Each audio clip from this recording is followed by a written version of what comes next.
Perkenalkan, nama saya Alnita Warowu.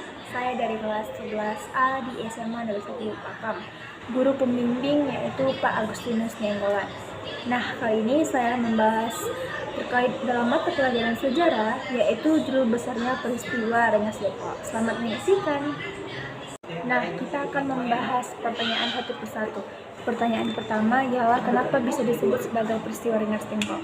Jawabannya ialah karena tempat tujuan penculikan tersebut adalah ke Rengas Dengklok, sebuah kota Kabupaten Karawang, sehingga bisa disebut sebagai kota pertama dalam menyambut adanya kemerdekaan Indonesia 17 Agustus 1945. Pertanyaan kedua, kenapa terjadi peristiwa Rengas Dengklok? Jawabannya ialah latar belakang peristiwa Rengas Dengklok terjadi ialah karena perbedaan pendapat antara golongan muda dan golongan tua. Golongan tua itu menginginkan untuk kemerdekaan Republik Indonesia dilakukan secara terstruktur dan diakui oleh negara lain, sedangkan golongan muda menginginkan agar proklamasi kemerdekaan segera diproklamasikan.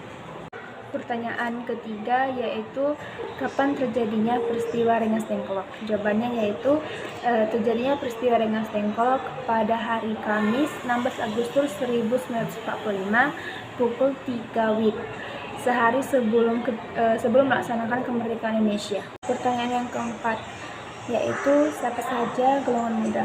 Jawabannya golongan muda yang terlibat dalam peristiwa Rengas Dengklok yaitu yang pertama Khairul Saleh.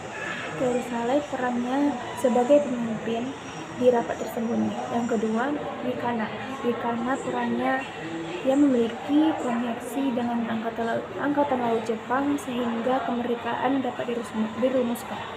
Yang ketiga yaitu Soekarni. Soekarni ini adalah salah satu orang yang mendesak Soekarno agar segera melakukan proklamasi kemerdekaan. Yang keempat adalah Yusuf Kunto dan Sundiro.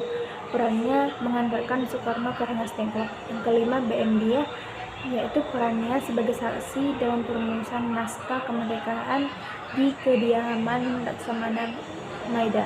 Yang keenam yaitu Subadio. Subadio perannya yaitu yang mengatur atau yang merencanakan penculikan. Pertanyaan yang kelima, siapa saja golongan tua? Jawabannya yaitu Insinyur Soekarno, Muhammad Hatta, dan yang terakhir Ahmad Saibarjo. Pertanyaan yang kelima yaitu apa peran Ahmad Saibarjo?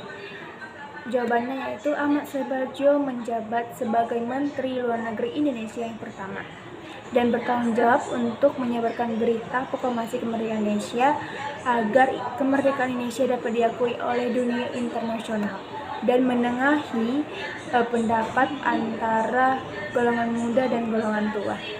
Yang ketujuh, apa hikmah yang diambil dari peristiwa ini? Hikmah yang diambil dari peristiwa ini yaitu pentingnya menghormati perbedaan pendapat. Meskipun perbedaan pendapat antara golongan muda dan golongan tua, kedua belah pihak tetap menghormati pendapat masing-masing. Hal ini menunjukkan pentingnya menghargai pendapat dalam sebuah perjuangan bersama.